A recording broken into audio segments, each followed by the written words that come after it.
விடிய காலையில நேரம் ராமு திண்ணையில உட்காந்து வலைய சரி பண்ணிக்கிட்டு இருந்தான். சீதா வீட்டுக்குள்ள சுடுதண்ணி போட்டுக்கிட்டு இருந்தா. சீதா, சீக்கிரமா வேலையை முடி. நான் ஆற்றுக்கு போக வேண்டிய நேரம் வந்துருச்சு. இப்போவே போய் வலை போட்டா தான் அந்த அம்மன் கொஞ்சமோ ஏதோ மீன் கொடுப்பா. இந்தாங்க வாங்கிக்கோங்க. நீங்க எவ்வளவு சீக்கிரமா போனாலும் எவ்வளவு கஷ்டப்பட்டாலும் நம்ம தலையில என்ன எழுதிருக்கோ அதுபடிதான் நடக்கும். நீங்களும் கஷ்டப்படுறீங்க, ராமு பகலுமா உழைச்சுக்கிட்டே தான் இருக்கீங்க. ஆனா அந்த சுப்பைய கிட்ட வாங்கின கடன் மட்டும் தீர மாட்டேங்குது. எனக்கு என்னமோ ரொம்ப கவலையா இருக்குங்க. கவலைப்படாத சீதா, கஷ்டப்படுறது மட்டும்தான் நம்ம தலையெழுத்து. எங்கள் அப்பா வாங்கின கடனுக்கு இந்த 5 வருஷமா நான் மீன் பிடிச்சி அவருக்கு கொடுத்துக்கிட்டே தான் இருக்கேன். ஆனால் அவர் கணக்கு புத்தகத்தில் மட்டும் வட்டி கணக்கு ஏறிக்கிட்டே தான் போகுது. என்ன தான் பண்ணுறதுன்னு தெரியல. அவரு நம்மள ஏமாத்துறாருங்க. இத்தனை வருஷமா ஒவ்வொரு தடவையும் மீனை கொடுத்துக்கிட்டே தானே இருக்கீங்க. அந்த கணக்குப்படி பார்த்தா அசலும் வட்டியும் எப்பவும் முடிஞ்சிருக்கணும். ஆனா அந்த மனுஷனுக்கு பணத்தாசை ரொம்ப அதிகம். அதனாலதான் வாங்கின கடனுக்கு வட்டி மேல வட்டியா போட்டு இன்னும் உங்களுக்கு தொந்தரவு கொடுத்துக்கிட்டே இருக்காரு. இது எப்பதான் முடிய போகுதோ?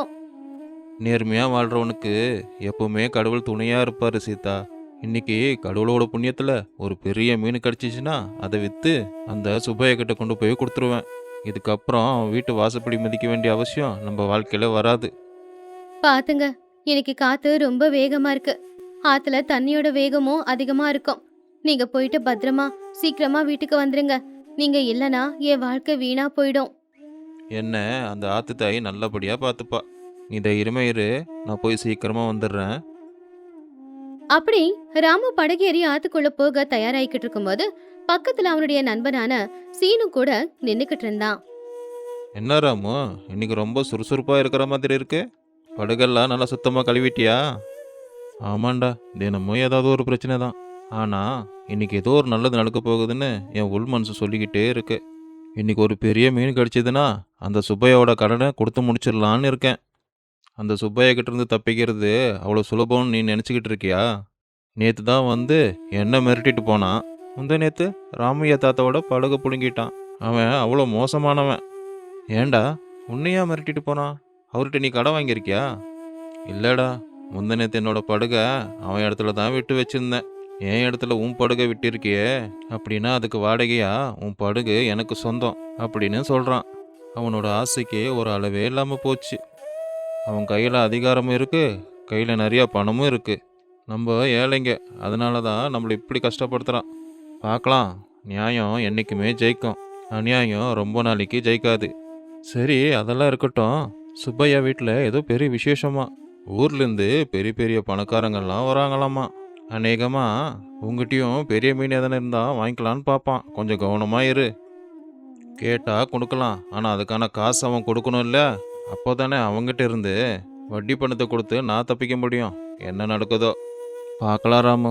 சரி, நேரமாகுது, 2 பேரும் ஆற்றுக்குள்ளே போகலாம் வா. நான் இந்த பக்கமாக போகிறேன், நீ அந்த பக்கமாக போ. யார் வலையில் எவ்வளோ மீன் மாட்டுதோ. மதிய நேரம் ராமு படக கரைக்கு கொண்டு வந்தான். அவனுடைய வலையில சில மீனுங்க இருந்துச்சு. அப்பதான் ஆத்தங்கரைக்கு சுப்பையா அவனுடைய வண்டியில வந்தான். அவன் கழுத்து நிறைய நகையும் போட்டுக்கிட்டு இருந்தான். டே ராமு, எங்கே இருக்க? நான் இங்கே நின்றுட்டு இருக்கேனே, அது உனக்கு கண்ணுக்கு தெரியல? இதான் நான் மரியாதை. அப்ப ராமு அவர்கிட்ட வந்து, ஐயா கும்பிட்றேங்க ஐயா, இப்போ தான் ஆற்றுக்கு வந்தேன். சொல்லுங்க ஐயா, என்ன வேணும்? ஏதாவது நல்ல மீன் தேவைப்படுதா? என்ன வேணுமா? நாளைக்கு என் வீட்டில் பெரிய விசேஷம். பட்டணத்துலேருந்து பெரிய பெரிய வியாபாரிங்க, என் சொந்தக்காரங்க எல்லாரும் வராங்க. அவங்களுக்கு சாதாரண மீனை சமைச்சு போட முடியாதுல்ல. வருஷத்துக்கு ஒரு தடவை கிடைக்குமே அந்த தங்க மீன், அதை பிடிச்சி கொடு. ஐயா, வருஷத்துக்கு ஒரு தடவை தான் கிடைக்கணும்னு நீங்களே சொல்கிறீங்க. அதை திடீர்னு கேட்டால் நான் எங்கேருந்து ஐயா பிடிச்சிட்டு வந்து கொடுப்பேன்? அது கிடைக்கும் அப்படின்னு உறுதியாக சொல்ல முடியல. வேற எதனா மீன் கேளுங்க ஐயா. டேய், பிடிச்சி கொடுக்க முடியுமா முடியாதான்னு கேட்கல, பிடிச்சி கொடு அப்படின்னு சொல்லிகிட்டு இருக்கேன். அப்படி இல்லை, உன் படகு உன் வீடு ரெண்டும் எனக்கு சொந்தமாயிடும். ஞாபகம் இருக்குல்ல? ஐயா கோவப்படாதீங்க ஐயா. ஒரு வேளை அந்த மீன் கழிச்சிச்சுன்னா அதுக்கு விலை அதிகமாக இருக்கும். ஒவ்வொரு மீனுக்கும் 1000 ரூபா விலை. அதனால் அது பிடிச்சி கொடுத்தா எங்கள் அப்பாவோட கடனை தள்ளுபடி பண்ணிடுறீங்களா? அப்போ சுப்பையா சிரிச்சுக்கிட்டே, என்னடா சொல்லிக்கிட்டு இருக்க? ஒரு மீனை கொடுத்துட்டு மொத்த கடனை தீக்க சொல்றியா? உங்கள் அப்பா வாங்கின கடனுக்கு வட்டி மேலே வட்டி போட்டு 1000 ரூபாய்க்கு மேலேயே இருக்கு. நீ ஒரு மீனை கொடுத்து அந்த வட்டி எல்லாமே அழிச்சிருங்கிற. நீ பிடிச்சி கொடுத்தா வட்டியில் பாதி மட்டும் தான் தள்ளுபடி பண்ணுவேன். ஐயா இவங்கிட்ட எதுக்குய்யா இவ்வளோ நேரம் பேச்சு? டேய் ராமு, ஐயா கேட்ட மீனை ஒழுங்கா பிடிச்சிட்டு வந்து கொடு. அப்படி இல்லை உன்னோட கதை அவ்வளோதான். உனக்கு உன்னோட வீடு வேணுங்கிற ஆசை இல்லையா? பாவம் ராமு ரொம்ப கவலையா, சரிங்க ஐயா, அந்த அம்மனோட கருணையால் எனக்கு மீன் கிடைக்கும் அப்படின்ற நம்பிக்கை இருக்கு. ஆ, அப்படி வழிக்கு வா. சரி சரி, மீனை கொண்டு வந்து சாயந்தரம் வீட்டில் ஒப்படைச்சிரு. அப்போ தான் உன் வீடு உனக்கு இருக்கும். அன்னைக்கு சாயந்தர நேரம் சூரியன் மெதுவும் மறைஞ்சுக்கிட்டு இருந்தான். ஆகாயம் சிகப்பா இருந்துச்சு. அப்போ ராமு ஆத்துல வலைய போட்டு தங்க மீன் கிடைக்கணும்னு வேண்டிக்கிட்டு அந்த வலைய இழுத்துக்கிட்டு இருந்தான். அம்மா தாயே, என் வாழ்க்கை உங்ககிட்ட இருக்கு. எங்கள் அப்பா வாங்கின கடன் என்னை சுற்றிக்கிட்டே இருக்கு. எனக்கு இந்த மீன் கிடைக்கல அப்படின்னா அதுக்கப்புறமா நானும் என் பொண்டாட்டியும் நடுத்தரில் தான் வந்து நிற்கிற மாதிரி இருக்கும். தயவு செஞ்சு என் மேலே கொஞ்சம் கருணை காட்டுமா. அப்ப அவன் கையில இருந்த அந்த வலை அசைய ஆரம்பிச்சது. வலை ரொம்ப கனமாவும் மாறுச்சு. என்ன இது, வலை இவ்வளோ கனமாக இருக்கு? ஒருவேளை கல் எதனா மாட்டியிருக்குமா? இல்லையே, வலை அசையுது, இழுக்குது. அப்போ மீன் தான். ராமு அவனுடைய பலத்தை பயன்படுத்தி வலைய இழுத்தான்.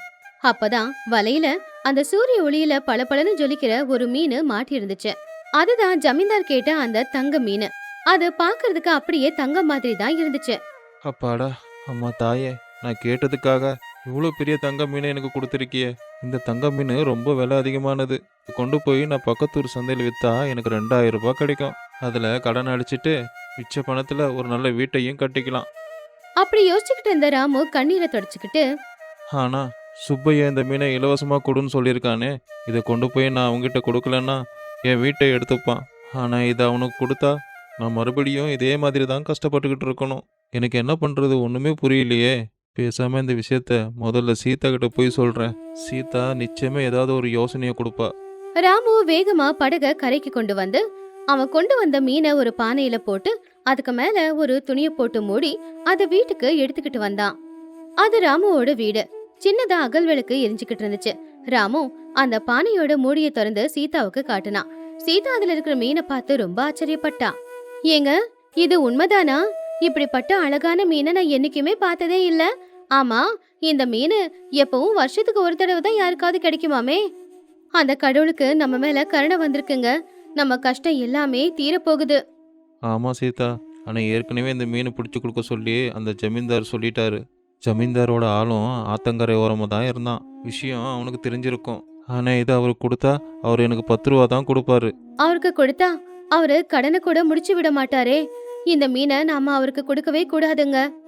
நீங்க கஷ்டப்பட்டு பிடிச்சிட்டு வந்த இந்த மீனை பக்கத்து ஒரு சந்தையில கொண்டு போய் வித்தா நிறைய பணம் கிடைக்கும். நம்ம கஷ்டமும் தீரும்.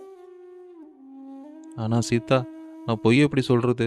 அவர் தான் நான் இன்னைக்கு பிடிக்கிற மீன் அவருக்கு சொந்தம்னு சொல்லிட்டாரு. ஒருவேளை விஷயம் தெரிஞ்சு என் படகை அவர் பிடுங்கிட்டாருன்னா? சீதா கோவமா, ஏன் இப்படி இருக்கீங்க? தர்மம் நியாயம் இதெல்லாம் பேசிக்கிட்டு எப்பவுமே அடிமையா தான் இருக்க போறீங்களா? நீங்க என்ன நியாயமா நடந்துகிட்டாலும் அவர் உங்களுக்கு அநியாயம் தானே பண்ண போறாரு. யார் நமக்கு அநியாயம் பண்றாங்களோ அவங்க கிட்ட நியாயமா நடந்துக்கிறதுக்கு பேரு முட்டாள்தனம். இன்னைக்கு அந்த சுப்பையாவுக்கு பாடம் கத்து கொடுக்கணும். ஆனால் விஷயம் தெரிஞ்சிச்சுன்னா அவர் சும்மா விட மாட்டாரு. என்கிட்ட ஒரு யோசனை இருக்குங்க.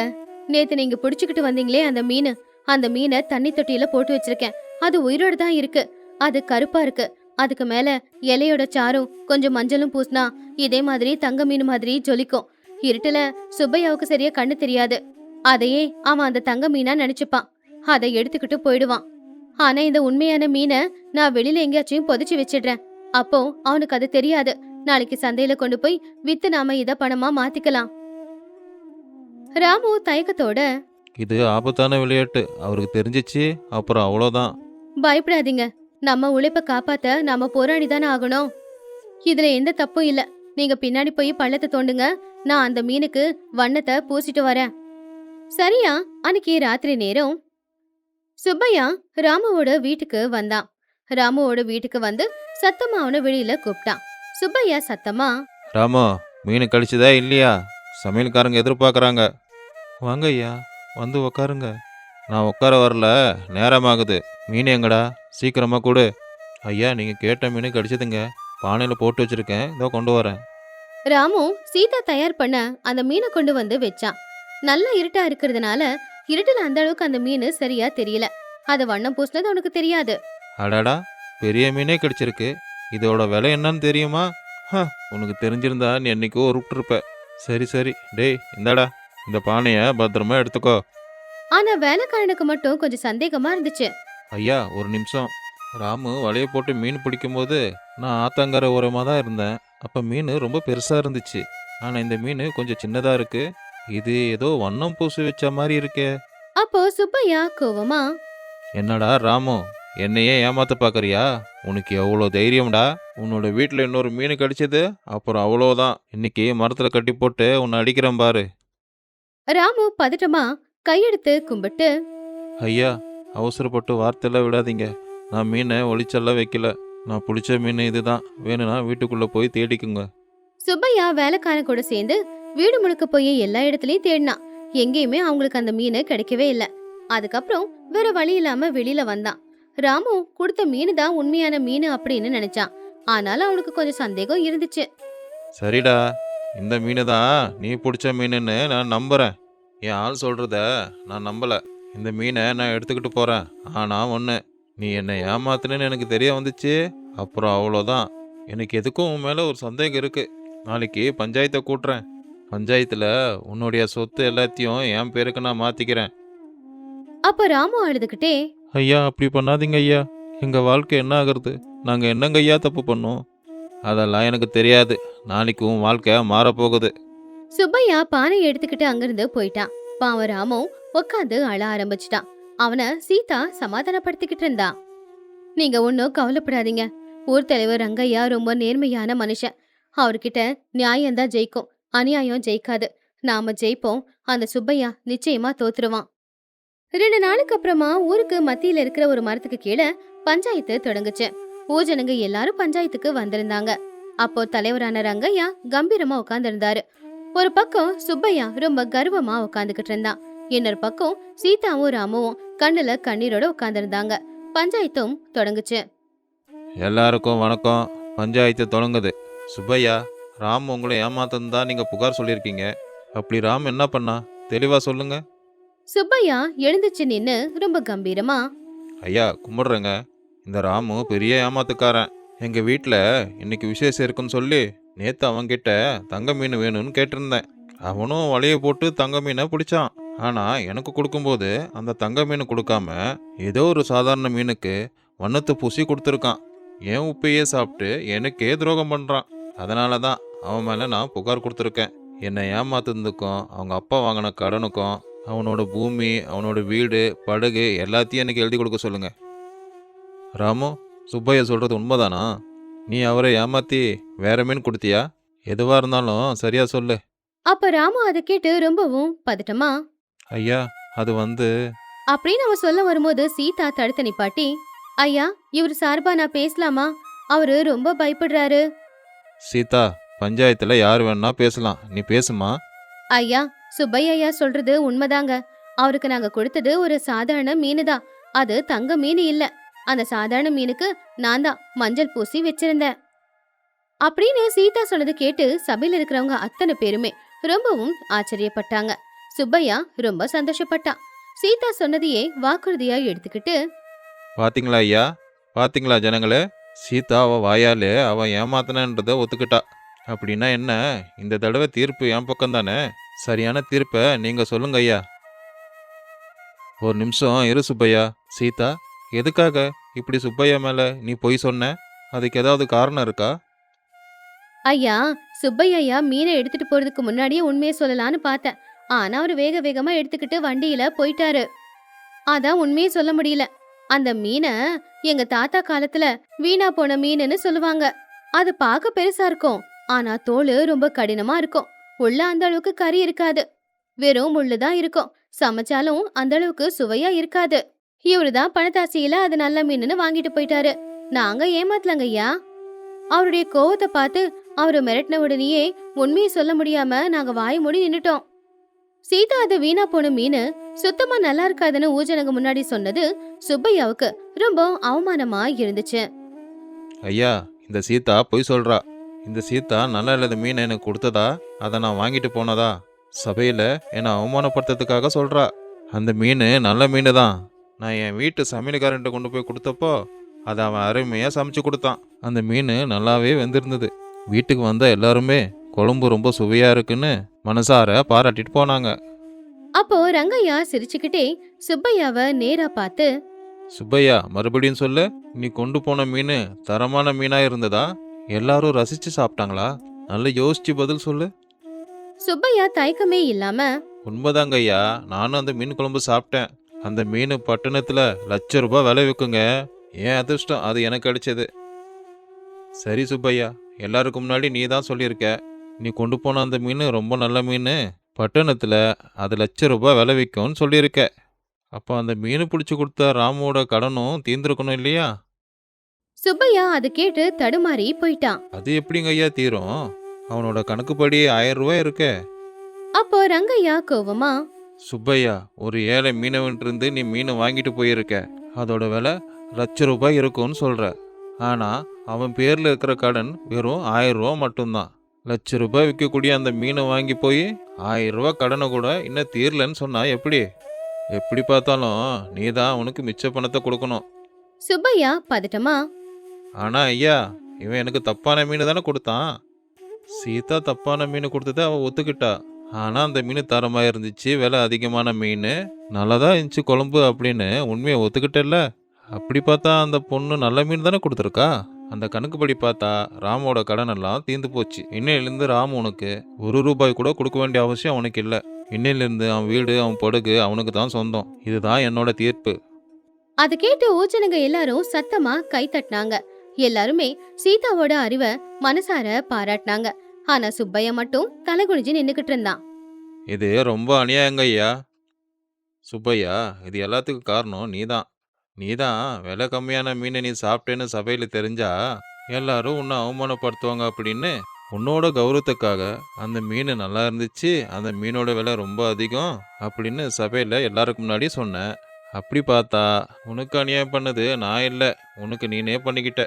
சுப்பையா எதுவும் சொல்ல முடியாம தலை குனிஞ்சுக்கிட்டு வண்டி ஏறி அவன் குமாஸ்தா கூட அவமானப்பட்டு தலை குனிஞ்சு அங்கிருந்து போயிட்டான். பஞ்சாயத்து முடிஞ்சதுக்கு அப்புறமா ஜனங்க எல்லாரும் போயிட்டாங்க. ராமு சீதா மட்டும்தான் ரங்கையா முன்னாடி நின்னுக்கிட்டு இருந்தாங்க. அப்போ ராமு ரங்கையாவை பார்த்து, ஐயா, கடவுள் மாதிரி வந்து என் வீட்டையும் என் படகையும் காப்பாற்றி கொடுத்துட்டீங்க ஐயா. இந்த உதவியை நான் மறக்க மாட்டேன். ரங்கையா சிரிச்சுக்கிட்டே, இதில் நான் எதுவுமே பண்ணலையா ராமு? நான் நியாயப்படி தீர்ப்பை மட்டும்தான் கொடுத்தேன். மற்றபடி நான் நியாயப்படி தீர்ப்பு கொடுக்கறதுக்கு காரணம் உன்னோட பொண்டாட்டி, உன் பொண்டாட்டியோட புத்திசாலித்தனம் தான். உண்மையை சொல்கிறேன், சீதா மாதிரி பொண்டாட்டி கிடைக்கிறதுக்கு நீ கொடுத்து வச்சிருக்கணும். அப்போ சீதா பொறுமையா, ஐயா, நீங்க நியாயமான தீர்ப்பு கொடுத்ததுனால உங்ககிட்ட ஒரு முக்கியமான விஷயத்த சொல்றேன். உண்மையிலேயே இவரு பிடிச்சிட்டு வந்த அந்த தங்க மீனை வீட்டுக்கு பின்னாடி பானையில நாங்க போட்டு புதைச்சு வச்சிருக்கோம். அதை யாருக்கும் தெரியாம இன்னைக்கு ராத்திரி கொண்டு போய் பக்கத்து ஒரு சந்தையில விக்கலான்னு இருக்கோங்க ஐயா. அப்ப அதை கேட்ட ரங்கையா, பாத்தியா ராமு, உன் பொண்டாட்டி ரொம்ப தைரியசாலி, ரொம்ப புத்திசாலி. அவள் இருக்கிற வரைக்கும் உனக்கு எப்பவும் எந்த பிரச்சனையும் வராது. போங்க போங்க, அந்த மீன் கொண்டு போய் விற்று பணம் சம்பாரிச்சு சந்தோஷமா இருங்க. ஆமாங்க ஐயா, என் பொண்டாட்டி சொன்ன பேச்சு கேட்டதுனால இன்னைக்கு எனக்கு கஷ்டம் எதுவுமே இல்லாமல் நான் சந்தோஷமா வாழ போகிறேன். எனக்கு ரொம்ப சந்தோஷமா இருக்குங்க ஐயா. அன்னைக்கு ராத்திரி சீதாவும் ராமுவும் பக்கத்து ஊருக்கு கொண்டு போய் அந்த மீனை வித்ததுல அவங்களுக்கு கை நிறைய பணமும் கிடைச்சது. அந்த பணத்துல அவங்க ஒரு புது படகை வாங்கிக்கிட்டு பழைய கஷ்டத்தை எல்லாத்தையுமே மறந்து இப்ப ரொம்ப சந்தோஷமா வாழ்ந்துகிட்டு இருந்தாங்க. இன்னொரு பக்கம் சுப்பையா ஊஜனங்க முன்னாடி அவமானப்பட்டு நின்னதுனால அடுத்து யாரையுமே ஏமாத்தணும் அப்படின்னாலே அவனுக்கு பயமா இருந்துச்சு. இந்த கதையில இருக்கிற நீதி என்னன்னா, பேராசை ஒரு மனுஷனை கெட்டவனா மாத்திடும். மத்தவங்களுடைய உழைப்பு புடுங்கிறதுன்றது ரொம்பவும் தப்பான விஷயம். மத்தவங்க திறமை, உழைப்பு எல்லாமே அவங்களுக்கு தான் சொந்தமாகணும். அதை எடுத்துக்க நினைச்சா கடவுள் நம்மள மன்னிக்க மாட்டாரு. அது நாகராஜனுடைய வீடு. அவன் மனைவி நாகமணி சாப்பிட்டு முடிச்சுட்டு சாப்பிட இனிப்பு ஏதாவது இருக்கான்னு கூடையில தேடிக்கிட்டு இருந்தா. ஏங்க, கூடையில எதுவுமே இல்லைங்க. நேத்து அதுல வச்சிருந்த வெள்ளம் எல்லாம் என்னாச்சு? என்னாச்சுன்னா அது என்ன கை கால் முளைச்சா ஓடி போச்சு? நேற்று ராத்திரி தான் 4 வெள்ளத்தை சாப்பிட்டியே. நான் எங்கங்க 4 சாப்பிட்டேன்? நான் 2 மட்டும்தான் சாப்பிட்டேன். ஒருவேளை அது கொஞ்சம் பெருசா இருந்திருக்கலாம். பசிக்குது, பசிச்சதுனால தானே அதை நான் சாப்பிட்டேன். அதுதானே என் கஷ்டம். நீ சும்மா இருந்தாலும் சாப்பிடுவ, வேலை செஞ்சாலும் சாப்பிடுவ, சந்தோஷமா இருந்தா சாப்பிடுவ, போர் அடிச்சாலும் சாப்பிடுவ. நீ சாப்பிட்றதுக்காகவே நான் எல்லாத்தையும் விளைய வைக்கணும் போல. அப்போ நாகமணி ரொம்ப கவலையா, நீங்க எப்பவும் என்னை திட்டிக்கிட்டே தான் இருக்கீங்க. வயலுக்கு போறதுக்கு முன்னாடி ஒரு 4 வார்த்தை நல்லா பேசலாம்ல. அன்னைக்கு நாள் பூரா எனக்கு பசிக்காதா? நாகராஜ பெருமூச்சு விட்டு, அடிப்பாவி, அதுக்குள்ள சாப்பாட்டை பத்தி பேசுற? இப்பதானே இட்லி வடைய சாப்பிட்டு முடிச்ச, அதுக்குள்ள உனக்கு எப்படி மறுபடியும் பசிக்குது? இட்லியா? அது சின்ன சின்ன இட்லி. வடை என்ன இருந்தாலும் எங்க அம்மா சமைக்கிற மாதிரி டேஸ்டா இல்ல, அதனால வயிறு ரொம்பல அப்படின்னு சொல்லி புருஷனை பார்த்து, இப்ப சொல்லுங்க, வயலுக்கு போயிட்டு வரும்போது எனக்கு என்ன கொண்டு வரீங்க? மதியம் எனக்காக சுட சுட உப்புமா வாங்கிட்டு வரீங்களா? கொஞ்சம் தக்காளி சட்னி சேர்த்து வாங்கிட்டு வாங்க. என்னது, மறுபடியும் உப்புமாவா? இங்க பாரு, வயல்ல வர்ற பணத்தை வச்சு தான் நான் வீட்டுக்கு தேவையான எல்லாத்தையும் வாங்கி போட்டுக்கிட்டு இருக்கேன். இப்ப மறுபடியும் வெளியில வாங்கிட்டு வர சொன்னாலாம் முடியாது. மதியானத்துக்கு கஞ்சி கொடு. நாகமணி கோவமா, கஞ்சி குடிக்கணுமா? நான் இந்த வீட்டுக்கு மகாராணி, நீங்க மகாராஜா. கூலி ஆட்கள் சாப்பிட்ற சாப்பாடெல்லாம் என்னால சாப்பிட முடியாது. நான் பாயசம் இல்லாம சாப்பிட மாட்டேன். எனக்கு பாயசத்தோட சேர்ந்து விருந்து சாப்பாடு தான் இன்னைக்கு மதியத்துக்கு வேணும். அதை கேட்ட நாகராஜன், ஐயோ, இவ இவ்வளோ கோவமா பேசுறான்னா ஏதாவது பண்ணிடுவா. சாப்பாடு வாங்கி கொடுக்கறதே நல்லதுதான். இல்லனா வீட்டில் இருக்கிற இந்த நாற்காலி எல்லாம் கடிச்சு சாப்பிட்டாலும் சாப்பிடுவா. இங்க பாரு, நான் வயலுக்கு போயிட்டு வரேன். வரும்போது எல்லாம் வாங்கிட்டு வரேன். அதுக்குள்ள நீ கோயிலுக்கு போயிட்டு வா. அது என் புருஷன்னா. சரி, கோயிலுக்கு போறேன். சாமி கும்பிட இல்ல, பிரசாதம் வாங்கி சாப்பிட. நாகராஜா வயல்ல வேலை பார்த்துக்கிட்டு இருக்கும்போது ராமையா அங்க வந்தான். என்னடா நாகராஜா, முகம் வாடி போயிருக்கு, ரொம்ப கவலையா இருக்கியே, எதனா பிரச்சனையா? அப்ப நாகராஜன், ராமையா அண்ணன், வேலையெல்லாம் நல்லா தான் நடக்குது. வீட்டில் என் பொண்டாட்டி சாப்பிட்றத பற்றி யோசிச்சுக்கிட்டு இருக்கேன், அதான். ராமையா சிரிச்சுக்கிட்டே, அட ஆமாண்டா, ஊர்ல எல்லாரும் உன் பொண்டாட்டிய பத்தி தான் பேசுறாங்க. உன் வயல்ல விளைச்சல் கம்மியா தான் வருது, ஆனா உன் பொண்டாட்டியோட பசி மட்டும் குறையலையாமே. ஆமாண்ணே, நேத்து ஒத்த ராத்திரியில 3 டப்பா கரண்டியில தோசை ஊத்தி அவ ஒருத்தியே சாப்பிட்ருக்கா. காலையில எழுந்து ராத்திரி எனக்கு சரியா தூக்கம் வரல, பசி தாங்க முடியலன்னு சொல்றா. நான் என்ன பண்ண போறனோ? அதை கேட்டு ராமையா சிரிச்சு, டே, நீ சொல்றத கேட்டா எனக்கு சிரிப்பு வருது, ஆனா கவலையாவும் இருக்கு. சம்பாதிக்கிறத சாப்பிட்டே தீத்தா எப்படிடா? என்னவோன்னு, மனுஷங்க வாழறதுக்காக சாப்பிடணும், சாப்பிட்றதுக்காக வாழக்கூடாதுன்னு சொன்னா நான் வாழறதே சாப்பிட்றதுக்காகன்னு சொல்றா. என்ன பண்றதுன்னே தெரியல. என்கிட்ட ஒரு யோசனை இருக்கு, அதை சொன்னா உன் பொண்டாட்டி சரியாயிடுவா. அப்படியா? எந்த யோசனையா இருந்தாலும் சொல்லுங்கண்ணே, நீங்க என்ன சொன்னாலும் நான் செய்யறேன். இங்க பாரு, இன்னைக்கு சாயந்தரம் வீட்டுக்கு போகும்போது ஊர்ல எல்லார்கிட்டையும் சொல்லு, நான் வியாபாரம் ஆரம்பிச்சு ஊர்ல எல்லாருக்கும் சாப்பாடு போட போறேன்.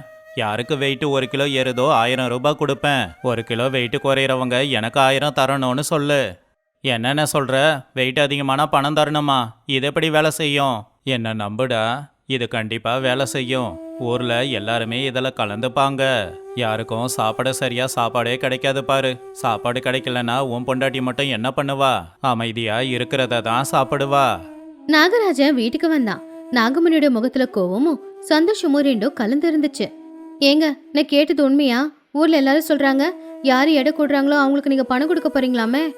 அதை கேட்டு நாகராஜனும், ஆமா ஆமா, அது என் புது திட்டம். ஊர்ல எல்லாரும் மெலிஞ்சுக்கிட்டே போறாங்க. யாரு மாசத்துல 1 கிலோ ஏறுறாங்களோ அவங்களுக்கு 1000 ரூபாய் தருவேன்னு சொல்லியிருக்கேன். யாரு 1 கிலோ குறையிறாங்களோ அவங்க கிட்ட இருந்து 1000 ரூபாய் வாங்கிப்பேன்னு சொல்லியிருக்கேன். நாகமணி சத்தமா சிரிச்சு, ஆஹாஹா, இது நல்ல திட்டங்க. இந்த திட்டம் யாருக்கு பயன்படுதோ இல்லையோ எனக்கு பயன்படும். நீங்க வேணா பாருங்க, மாசம் மாசம் இந்த 1000 ரூபாவை நான் தான் ஜெயிக்க போறேன். நாகராஜ சந்தேகமா, நீயா? எப்படி? நீங்க தானே சொன்னீங்க எடை 1 கிலோ கூடிச்சுன்னா 1000 ரூபான்னு. நான் தினமும் அதிகமா சாப்பிட்றவ, இன்னும் அதிகமா சாப்பிடுவேன். அப்ப என் எடை கூடிக்கிட்டே போகும். அப்படி கூடிக்கிட்டே இருக்கும்போது உங்ககிட்ட இருந்து காசு வந்துகிட்டே இருக்கும், பணம் என் கையில நிக்கும். அத கேட்டு நாகராஜன், இங்க பாரு நாகமணி, இது வியாபாரம், இதுல நஷ்டம் கூட வரும். தேவையில்லாம உடம்புக்கு எடுத்துக்காத. நாகமணி சிரிச்சுக்கிட்டே, என்னங்க, என்னை குறைச்சி மதிப்பிடுறீங்களா? நான் மாசத்துக்கு 2 கிலோ ஏறுவேன். அதாவது நீங்க எனக்கு 2000 ரூபாய் கொடுக்குற மாதிரி இருக்கும். கொண்டு வர சாப்பாட்டுல கொஞ்சம் நெய்யை தூக்கலா போடுங்க. நாகமணி அவளுடைய தோழியான லக்ஷ்மி கூட பேசிக்கிட்டு இருந்தா. லக்ஷ்மி கூட கொஞ்சம் குழப்பத்துல இருந்தா.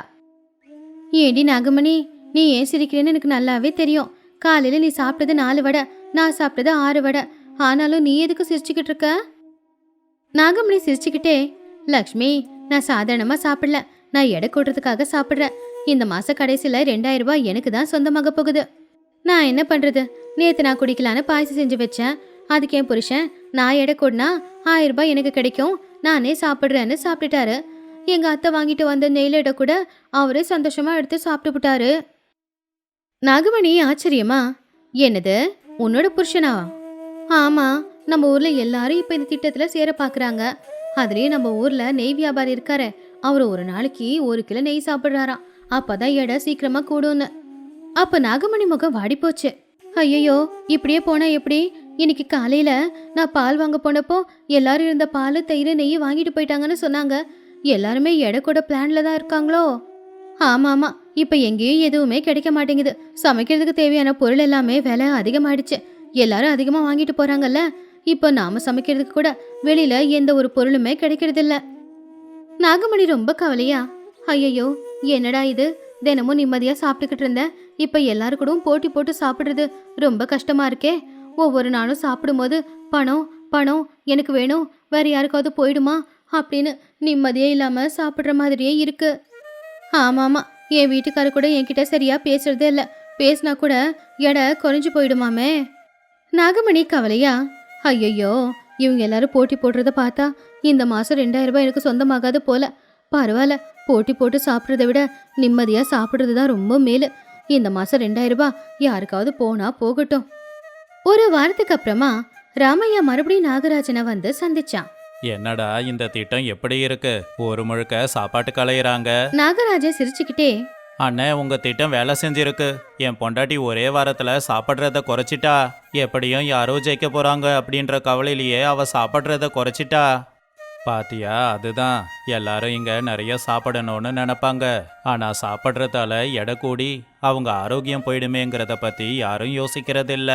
ஆமாண்ணே, சாப்பிட்றத நிம்மதியா சாப்பிட்டா ஒரு பிடி கஞ்சா இருந்தாலும் வயிறு நிறையும். ஆனா பதட்டத்தோட சாப்பிட்டா வயிறு நிறையாதுன்னு தெரிஞ்சுக்கிட்டா.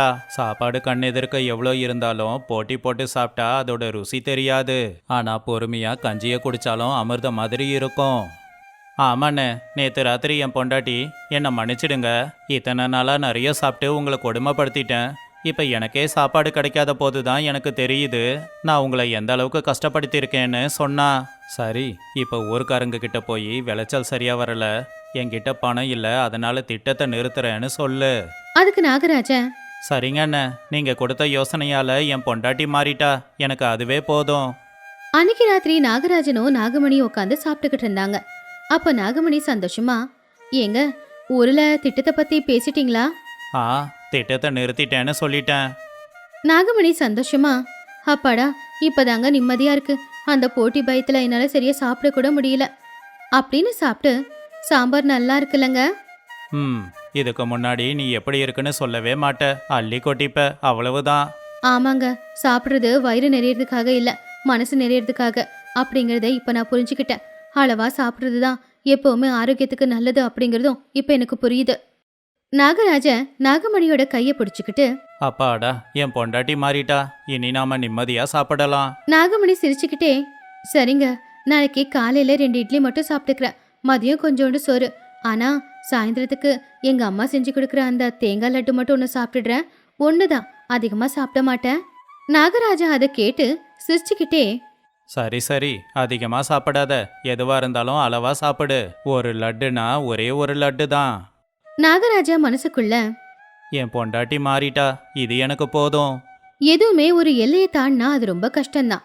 எது செஞ்சாலும் ஒரு அளவோட பொறுமையா செஞ்சா மட்டும்தான் அந்த செயல் சரியா இருக்கும்.